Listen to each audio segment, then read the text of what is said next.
অত তেজি হয়ে আছে কেন রে? প্রতিদিন এত বাজাচ্ছিস, বাজিয়ে আশা মিটছে না। একই তো মাথা চুল আর একটাও নাই। আমার জিজ্ঞাসা ছিল প্রথম কথা, একটা প্রশ্নগুলো দেখি কেমন উত্তর হয়েছে নাকি। সংসার কাকে বলে? সংসার কথার মানে কি? কি মানে পেলে? সম্যক পরিস্থিতি মানিয়ে নাম নেওয়ার নামই হচ্ছে সংসার। বই খুলে দেখবেন সংসার কথার অর্থ কি, সেটা অভিধান খুলতে হবে, ওই স্বাভাবিক মাথায় আসবে না। সম্যক পরিস্থিতি মানিয়ে নেওয়ার নামই হচ্ছে সংসার। খুব ছোট ছোট প্রশ্ন করেছিলাম। 2 নম্বর জিজ্ঞাসা করেছিলাম একটা কূপ, সেই কূপে দেখলাম একটা লতায় জড়িয়ে একটা প্রতীক ঝুলছে। দুটি ইঁদুরে লতাগুলোকে কাটছে। তলায় একটা কালসা ফনা তুলে বসে আছে, কিন্তু আমি দেখলাম লতার মাঝখানে একটা মধুমাছির চাক আছে। প্রতীক তলায় শুয়ে শুয়ে হাসছে। হাসছে কেন? জিজ্ঞাসাটা যেখানে ধাক্কা লেগেছে সেইখানে ওষুধ তো লাগা, তবে তো কাজ হবে। আমাদের বাড়িতে একটা ছেলে কাজ করে, আর আমার দাদু হচ্ছে হাতুড়ে ডাক্তার। আমার দাদু ডাক্তার, আমার কাকা ডাক্তার। এ হয়েছে কি, ছোড়া এসে বলছে ডাক্তার ওষুধ দাও তো। হ্যাঁ, বলে কি হয়েছে? তারপর যে ধাক্কা লেগে যায়, তখন নোক পালিয়ে গেছে বুড়ো। বলে বাড়ি যা, বউকে বলকা গরম জল করবি, যেখানে লেগেছে বারবার ধুবি গরম জল দিয়ে। আর এই মলম দিলাম, মলম তো লাগাবে। ছোড়ার মনে আছে ইটে ধাক্কা লেগে। বউকে গিয়ে বলছে কেল্লি করে গরম জল করি তো। কেল্লি করে গরম জল করে ইটের মাথাটা 3 বার করে ধুই, আর ইটের মাথায় মলম লাগে। আচ্ছা বলুন, পায়ের রোগ সারবে? যেখানে জিজ্ঞেস করেছিলাম উত্তরটা সেইখানে হলো।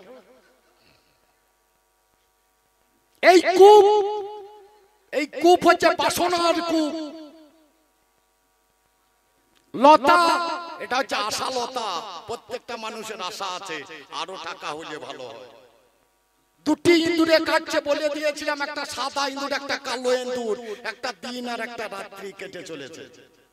তলায় কালসা, যে হচ্ছে জম, ফেনা তুলে দাঁড়িয়ে আছে। তুই পড়লেই তোকে নিয়ে নেব।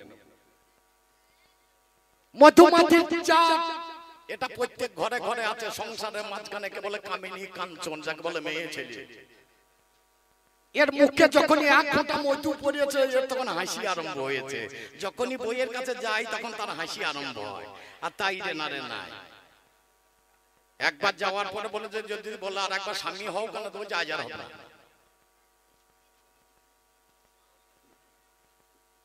স্বামী সাইতে গিয়ে আসামি সেজে চলে এসেছে, বউ বলছে আর একবার স্বামী হও কেন, তবে যা যা হবে না। আর আমরা বিয়ে না করে স্বামী বিবেকানন্দ, স্বামী অভেদানন্দ, স্বামী নিগমানন্দ, আমরা বিয়ে করিনি, আমরা সন্ন্যাস লোক। আর আজকে ওই বৈরাগীর আগ্রার দিকে গেলে হবে না। আজকে আমি সন্ন্যাসী। আজ বৈষ্ণবের গান নয়, আজ সন্ন্যাসী আর সংসারী গান। যেখানে সেখানে দাঁত বসালে হবে না, ঠিক জায়গায় আলোচনা করতে হবে, তাছাড়া এই গান পুষ্ট হবে না। বলছে কথা খুব বলছে বাবারি। বললাম তুমি কি করলে জগতের মাঝখানে? তোমাদের বৃদ্ধাশ্রমে কি হয়? কি শুনলেন? আমাদের আশ্রমে হরিনাম সংকীর্তন, গীতা পাঠ ইত্যাদি হয়। আর তোমাদের আশ্রমে কি হয়? এটা আমার জিজ্ঞাসা ছিল। কি উত্তর হলো? এদের বৃদ্ধাশ্রমে বাবা মায়ের চোখে জল ঝরানো হয়, আলাদা কিছু হয় না। গিয়ে দেখবেন, ছেলে থাকতে বাবা মা যদি ভাত না পায়, হয় সংসার ভালো। আপনি যতদিন মাল বইতে পারবেন ততদিন খুব ভালো। যেদিন আর বইতে পারবেন না, যেদিন আর সংসারের জন্য কোনো ইনকাম করতে পারবেন না, সেদিন সবাইকে বিরক্ত লাগবে। এরই নাম সংসার। বলবে বাবা মরলে ভালো হয়। খুব চিন্তা করে দেখেন, যখন আপনি মারা যাবেন তখনও বাবা কেউনি। আমি নিজে সংসার করেছি, আমার গুরু বাড়ি হচ্ছে বারাণসী, যেটাকে বলে কাশীধাম, যেটা হরিশ্চন্দ্র তার ছেলেকে পড়াতে গিয়েছিলেন। মণিকর্ণিকা ঘাটের পাশেই হচ্ছে আমার গুরুর আশ্রম। তোমার গুরুদেব একদিন এসে বলছে রসরাজ চল একবার বারাণসী চল। আমি যেতে পারবো না। বলে কেন? আমার বউ কত ভালোবাসে, আমার ছেলে কত ভালোবাসে, আমার বাবা কত ভালোবাসে, আমার মা কত ভালোবাসে, আমার মেয়ে কত ভালোবাসে। তাহলে ভালোবাসাটা একবার পরীক্ষা করে নিবি না? বলে কি করে নেবো? বলে আমি একটা গাছ দিচ্ছি, মুখে ভরে দিবি, যখন মুখে ভরবি 5 মিনিটের মধ্যে তুই মরে যাবি। তো তলায় জ্ঞান থাকবে কিন্তু উপরে মরে যাবি, লোককে দেখলে বুঝতে পারবি না। বুঝতে পারবি তাহলে কে কত ভালোবাসে। রাতের বেলায় শুতে গেলাম, গিন্নির কাছে গিয়ে বললাম মা গো কাল তো 10টার সময় আমি মরিয়ে যাবো গো। বলে ওরে বাপরে তুমি মরে গেলে আমি থাকবো কার কাছে? আমি দেখলাম গুরু তো মিথ্যা কথা বলেছে। এত ভালোবাসা। ঠিক 9:55 আমি মাল মুখে ভরি দিই, মরে গিয়েছি। ছপ্পর খাটে ঘরের ভিতরে হাত দুটো মেলিয়ে দিয়ে মরিয়েছি। বউ এসে বুকের উপর পড়ে ও রাজা কোথায় গেলে গো? বাবা রে সে সাংঘাতিক ব্যাপার। আমার বোম আটকাবার ব্যবস্থা হচ্ছে। হাতে একটা সোনার আংটি লাগা ছিল। বলছে ওরে বাবা রে আমার রাজার আঙুল কত ভালো ছিল গো, আংটিটা টেনে নিয়ে কচরে গুঁজে নিলে গো। আমি দেখছি এর নাম ভালোবাসা। কোন বাবা মরুক না, বাবার গলায় যদি সোনার চেন থাকে বিটি এসে গলা ধরিয়ে কাঁদবে, দুম করে পড়বে বাবার গলায় ওই সোনার চেন তো ছেঁড়ার জন্য। এরই নাম সংসার। সবাই এসে বলছে আরে মালিক তো মরে গেল, তাহলে ঘর থেকে বের কর। ঘরে বের করবি কি? দানা হাত দুটো মেলিয়ে দিয়েছে, কপাটে বেরিয়ে না। ছেলেগুলো বলছে তাহলে কপাট ভেঙে দিই। বলছে আরে বুড়ো মরেছে মরুক, কপাট ভাঙবি কেন? আমার যে অর্ধাঙ্গিনী সে বলছে বুড়ো মরেছে মরুক, কপাট ভাঙার দরকার কি? হাত দুটো কেটে বাইর করে নিয়ে। আমরা বাবা রে এর নাম ভালোবাসা। আমার তো তল্লাই গিয়ে আমার হাত দুটি নরম করে নিয়ে বের করে নিয়ে এসে মাছ উঠোনে ফেলিয়েছে। বলছে বাবা তো বলে গিয়েছিল মিষ্টি আম গাছটা দিয়ে বাবাকে সৎকার করতে হবে। আমার গিন্নি বলছে ওরে তোকে যদি সৎকার করবি তাহলে আমরা আম খাবো কোথা থেকে?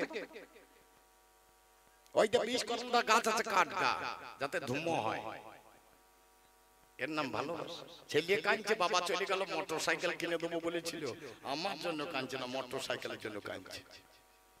মেয়ে কাঁদছে, আমার মেয়ের বিয়েতে 1 লাখ টাকা দেবো বলেছিল, তাহলে আমার জন্য কাঁদছে না, ওই 1 লাখ টাকার জন্য কাঁদছে। এমন সময় আমার গুরুদেব হাজির। বলে কি হলো রে? বলে রসরাজ মারা গিয়েছে। বলে বেঁচে যাবে? বলে কি করে বাঁচবে? বলে তোমরা তো রসরাজকে খুব ভালোবাসো, তাহলে তোমাদের মধ্যে একজন যদি জীবনটা দাও তাহলে রসরাজ বেঁচে যাবে, তাহলে তুমি মরবে। আমার গিন্নির কাছে গিয়ে বলছে তুমি তো রসরাজকে খুব ভালোবাসো, রসরাজকে ছাড়া তুমি থাকতে পারো না, তো এক কাজ করো তুমি প্রাণটা দাও। বলছে আমি তো দিতাম কিন্তু আমি নাতি ছেড়ে থাকতে পারবো না। এতক্ষণ রসরাজ ছেড়ে থাকতে পারছিল না, এতক্ষণ ছোট স্বামী পেয়ে যায়। অভাবে যেতে হয় সেই মালটা পেয়ে গেছে। ওটা মুখে বলিয়ে দেওয়া যাবে না নাকি? রাধে এ বড় মজার জিনিস বাবা, আমি শুনে শুনে সব শুনছি। বেটাকে বলছে তোর জীবনটা দে, তোর বাবা বাঁচুক। বলছে আমার পূর্ণ যৌবন বাবা বুড়িয়ে গেছে, আমি দেবো নাকি? আমার মুখে থেকে যেমন ওষুধটা বের করে দিয়েছে আর আমি উঠে দাঁড়িয়েছি। আচ্ছা বলুন আর আমি সংসারে থাকবো? এরই নাম সংসার। কি পেলে সংসারে? কিচ্ছু নাই সংসার। সংসার অসার। যদি ত্যাগ করতে পারো তবে কিছু পাবে, আর যদি ভোগের পথে থেকে থাকো তুমি কোনোদিনই কিছু পাবে না। লক্ষ্য করো লালা বাবুকে, লালা বাবুর এত সম্পদ, যার প্রতি বছরে 56 কোটি টাকা আয় ছিল, সেই লালা বাবু সব ত্যাগ করে দিয়ে বৃন্দাবনের পথে চলে গেলেন। তোমরা তো সামান্য মানুষ। কথাই আছে বাবুর মধ্যে লালা আর বাদ বাকি সব সালা। তাহলে সেই লোকটা সংসার সে ত্যাগ করে দিচ্ছে। সংসার ভালো জিনিস হলে সে ত্যাগ করে। এর গান করা হচ্ছে না তো আমি বলবো না, ভালো হচ্ছে। নিখিল কিছু মনে করি না, মাথা নামাইতে হয়। এর মাথা চুল কেমন সুন্দর বলেন দেখি। আহা চুল। এ বন্ধু পাঠিয়েছে আবার একটা খোঁড়া আর একটা অন্ধ। ওর যেমন ভাব তেমনি বন্ধু তো তেমনি হবে। আমি একদিন বেড়াতে গিয়েছি, ওদের কাছে দাঁড়িয়েছি, এমন সময় একটা লরি চলে গিয়েছে পাশ দিয়ে বাঁই করে, আর এ তখন মাথায় হাত দিয়ে বলছে আমার চুলের থাক ভেঙে গেল রে। আমি দেখছি টাকে চুল নাই, চুলের থাক ভাঙলো কি করি। দাঁড়িয়ে দাঁড়িয়ে খুব চিন্তা করছি যে খোঁটা হাঁটতে পারে না, বলছে গাড়ি ধরবো। বাবা রে তো পাওয়ার খুব। আর যে অন্ধ বলছে লাপা ঝাপা করি না নম্বর টুকে নিয়েছি,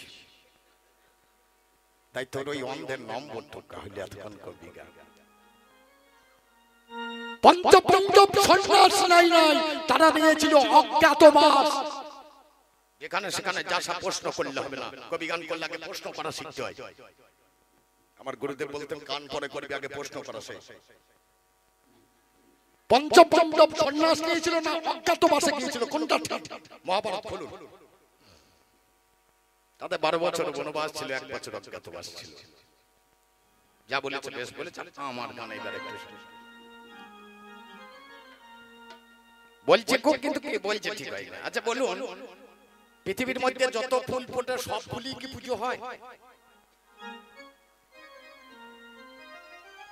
প্রায় ফুলে পুজো হয়, দু একটাতে হয় না। সেই ফুলটার মধ্যে কোন ফুল বলবেন?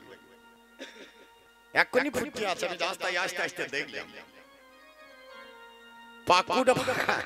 ঠিক বল, পাকুড়া পেরিয়ে বাঁটা পেরিয়ে বাঁধ গাছ রাস্তাতে পড়িয়ে আছে। তাই সংসারী মানুষ হচ্ছে শিমুল ফুল, এরা দেখতে চকচকে, কিন্তু এদের কোনো কাজ হবে না। কাজ হবে না তা বলবেন, একটা কাজ হবে। মুসলিমদের মেয়েগুলো এসে ঝাঁটাই করে ঝেঁটিয়ে নিয়ে যে আকাই ধান সিজাবে, পুজো হবে না আমি তা বলছি না, আকা পুজোটা হবে, এতে পুজো হবে না। এই যে বসন্তকাল, ওরে মধু বসন্তে বসন্তে মধুর হাওয়ায় তোর মতো শিমুল ফুটে প্রাণ করেছে টগর আরে চাপাই। মধু বসন্তে বেশ বেশ বসন্তে ওরে মধুর হাওয়ায় আজ শিমুল ফুটে প্রাণ করেছে টগর আর চাপাই। মধু বসন্তে বসন্তে মধুর হাওয়ায় শিমুল ফুটে প্রাণ করেছে টগর আর চাপাই। মধু বসন্তে বসন্তে মধুর হাওয়ায় শিমুল ফুটে প্রাণ করেছে টগর আর চাপাই। মধু বসন্তে বসন্তে মধুর হাওয়ায় শিমুল ফুটে প্রাণ করেছে টগর আর চাপাই। মধু বসন্তে। তুমি যতই ঢলাঢলি করো, ওই ফুল যত সুন্দর হয়ে ফুটো বইতে বাবা ভ্রমর বসবে না।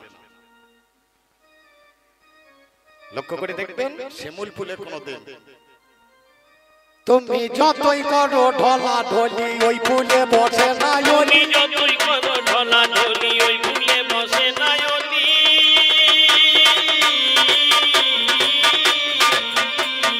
যতই করো ঢলাঢলি ওই ফুলে বসে না। তুমি যতই করো ঢলাঢলি ওই ফুলে বসে না।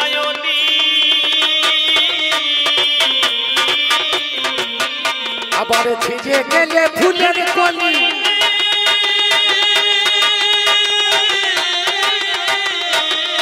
আবার ছিঁড়ে গেলে ফুলের কলি লোকে পা দিয়ে মারাই। লোকে পা দিয়ে মারাই, লোকে পা দিয়ে মারাই। মধু বসন্তে বসন্তে মধুর হাওয়ায় আবার ছিঁড়ে গেলে ফুলের কলি,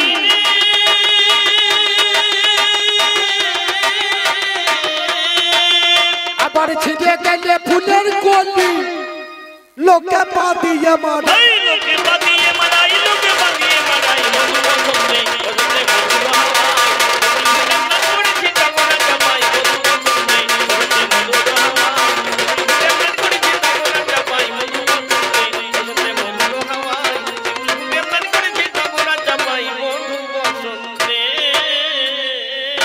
ওরে সংসারী ভাই, তোকে আমার একবার জড়িয়ে ধরার বড় ইচ্ছা ছিল, কিন্তু হচ্ছে না। আমি ত্যাগী মানুষ, আমি তোকে একবার জড়িয়ে ধরবো, তুই আমার ভাই, কিন্তু পারছি না। তোর যে অবস্থা শিমুল বৃক্ষের মতো, তোর সারা গাছটি কাঁটাই ভরা, বুক লাগিয়ে যায় না তোর সারা গাছটি কাঁটাই ভরা, বুক লাগিয়ে যায় না ধরা।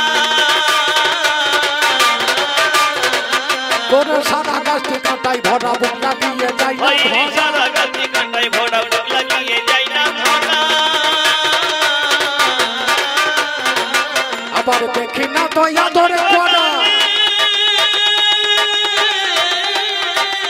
আবার দেখি না তো আদর করা কোন সন্ন্যাসীর দাদাই। সন্ন্যাসী দাদাই কোন সন্ন্যাসী দাদাই বসন্তে বসন্তে মধুর হাওয়ায় শিমুল ফুটে প্রাণ করেছে তপনা চাপাই বসন্তে বসন্তে মধুর হাওয়ায় শিমুল ফুটে প্রাণ করেছে তপনা চাপাই মধু বসন্তে। যা হয় না তা হবে না, যা হয় না তা হবে না, একটু বসে বসে শোনো না, যা হয় না তা হবে না। একটু বসে বসে শোনো না, যা হয় না তা হবে না। ওটে নামে আমার গৌর হরি, ওরে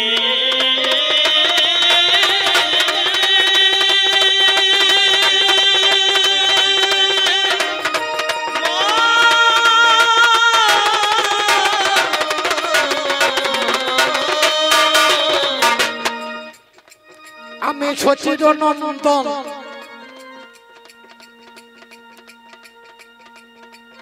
বাবাই আমার জগন্নাথ জানেন সর্বজন।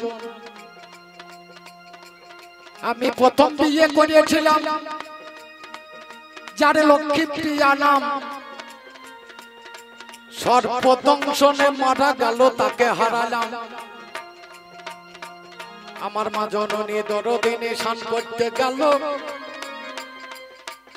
আর একটা মেয়ে বাবা সেদিন দেখতে পেল, ওদের নামে যার বিষ্ণু প্রিয়া। আমার কাছে কয় ওই মেয়েটা বিয়ে করবি আমার নিমাই। আমি বললাম জননী গো বিবাহ করব না। মা বলে আমার কথা তুই কি রাখবি?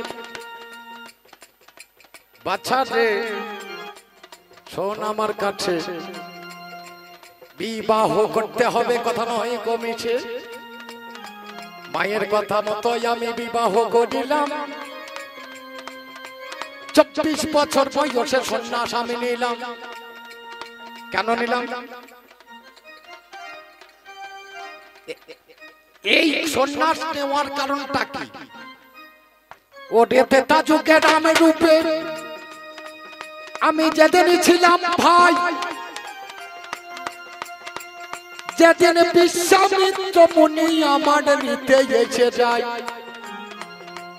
তারকা নামে রাক্ষসী সেদিন বাবা ছিল। দুই ভাইকে নিয়ে যাবে জানেন সুধী দল, ছোট করে বাজাও। দুই ভাইকে নিয়ে যাবে, মনের মনেতে বাসনা, মনে মনে সেদিন আমি করিয়ে বিবেচনা। ওটে মনির সঙ্গে দুই ভাইয়ে করিলাম গমন। মাঝখানে একটা নদী দেখিলাম, তখন নদীর মাঝে একটা নাবিক বসে আছে ভাই, নাম যারে মাধব মাঝি, বলবো নাই নাই। মুনি বলে মাধব রে নৌকা নিয়ে আসবি। ওটে আমার মাধব মাঝি, আমার কথা নিবি। মাধব বাবা ধীরে ধীরে নৌকাটা আনিল, পারে এসে আমাদের দর্শন করিল। মুনি বলে এই ছেলে কোন জন হয়? এর বাবার আগে তুমি দাও পরিচয়। বলে দশরথের ছেলে এটা রামচন্দ্র হইল। আমার ঘাটে পার হবে না, তুমি শুনে চলো, কারণ যার পাইয়ে থেকে পাথর মানুষ হয়ে যায়। আমার নৌকাতে যদি রাম পা দিয়ে দেয়, আমার নৌকাখানা মানুষ হবে, খেতে তো পাবো না, যার জন্য এদেরকে পাঠ্য করব না। ও বাবারে রামচন্দ্র করো জোরে কয়, ও গই আমার মাধব মাঝি পাঠ করিয়ে দাও আমায়। তরা করিয়ে মাধব আমার ঘরে চলে গেল, আমার গিন্নিকে তরা করিয়ে ডাকিয়া আনিল। বলে 5খানা কাপড় নিবি, আমার কথা শোন, তরা করিয়ে নদীর ঘাটে করিবি গমন। ও বাবারে স্বামী স্ত্রীতে নদীর ঘাটে এলো, সেই বসনগুলো ধরিয়েই আমার নৌকাতে পাতিল। যাতে রামের চরণ না থাকে তাদের মনেতে ভাবনা, ওটাই আমার সংসারী, জানো কি জানো না। সেদিন আমার মাধব মাঝি কোন কর্ম করলো, রামকে কোলে নিয়ে নৌকাতে উঠালো, তারে বইয়ের কোলে চাপাইয়ে দিল মহাশয়। আরে চরণ দুটি তুলে বাবা বক্ষে তাহার দেয়। আরে বইয়ের কানে কানে বলে এটা তো ছাড়বি না, এই চরণ ছাড়লে আরে খেতে তো পাবি না। ও বাবারে রামের চরণ বক্ষে ধরিয়েছে, আমার মাধব মাঝি লক্ষণকে কোলে তুলে নিয়েছে। বাবা নৌকাতে সেদিন আমার চরণ ধরিয়ে যায়, ও পারেতে পৌঁছালে তরিখানা ভাই, তরিখানায় ও পারেতে যখন পৌঁছাইল, ও বাবারে রামচন্দ্র কোন কর্ম করলো, অন্তর্যামী ভগবানের নামে জটাধারী বুড়ো আঙুল স্পর্শ করে আমরি আমরি, একটা পাটাতন তার সোনা হয়ে গেল।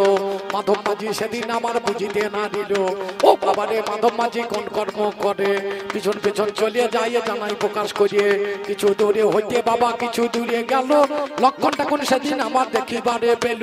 লক্ষণ বলে ওরে রামজি তোরে করি তো দেওয়া হয় নাই, আরে দাদার কাছে লক্ষণ আমার করো জোরে গাই, দাদা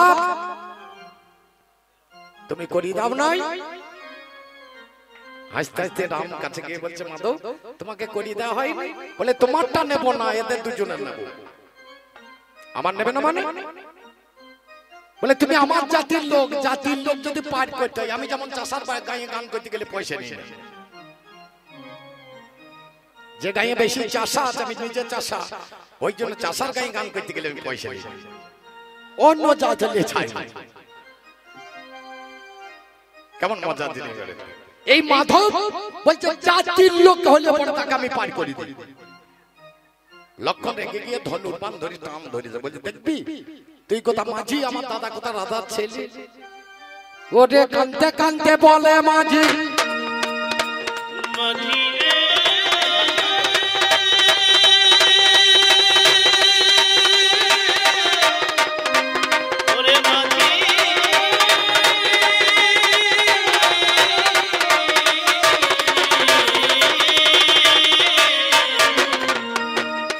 লক্ষণ আমি একটা ছোট নদীতে নৌকা চালাই, আর তোমার দাদা বৈতরণী নামে যে নদী আছে সেই নদীর মাঝি,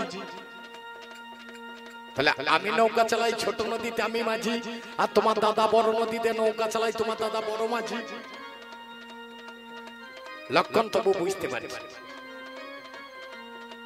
রাম মাধবের মাথায় হাত দিয়ে বলছে মাধব কড়িটা নিচ্ছ না কেন, বলে ঠাকুর এই সংসার চালাতে চালাতে এই মায়ার সংসার, তোমার ঘাটে যেদিন যাবো সেদিন আমার হাতে আর কড়ি থাকবে না, তাই আগে থেকে জমা করে দিলাম, আগে থেকে জমা করে দিলাম, শেষের দিনে যেন পার করে দিব, আগে থেকে জমা করে দিলাম, শেষের দিনে যেন পার করে দিলাম, আমি আগে থেকে জমা করে দিলাম। মাধব মাঝি বলছে শেষের দিনের জন্য দিলাম। মাধব মাঝির মাথায় হাত দিয়ে গৌরাঙ্গ মহাপ্রভু রামচন্দ্র বলছেন তোমাকে আর একবার আমি খেলা করতে নেব, যে আর একবার খেলা করতে যাও, বলে কবে নেবে ঠাকুর, আমাকে নেবে, নেব, কবে নেবে, আসবে যখন কলিযুগ হব গৌর হরি, আসবে যখন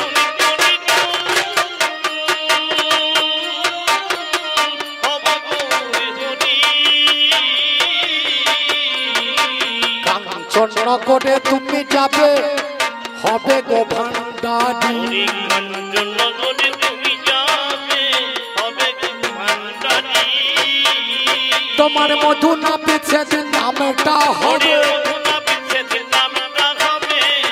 আমি যখন সন্ন্যাস নেব আমার ক্ষৌর কর্ম করে,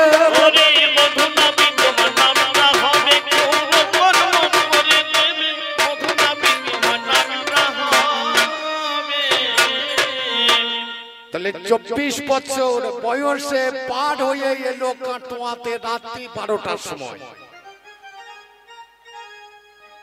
যত সন্ন্যাসী দেখবেন দিনের বেলায় নেয়, আর গৌরাঙ্গ মহাপ্রভু নিচ্ছে রাত 12টার পরে। একে বলে সন্ন্যাস। সন্ন্যাসটা কি? আমরা সংসারী জীবের পার যায় আর বারবার বাবা ব্রহ্ম নষ্ট করে ব্রহ্মপাত হয়। এই ব্রহ্মকে যে ফেরাতে পারে, এই ব্রহ্ম যে উপর থেকে তুলতে পারে, সেই হলো সন্ন্যাস।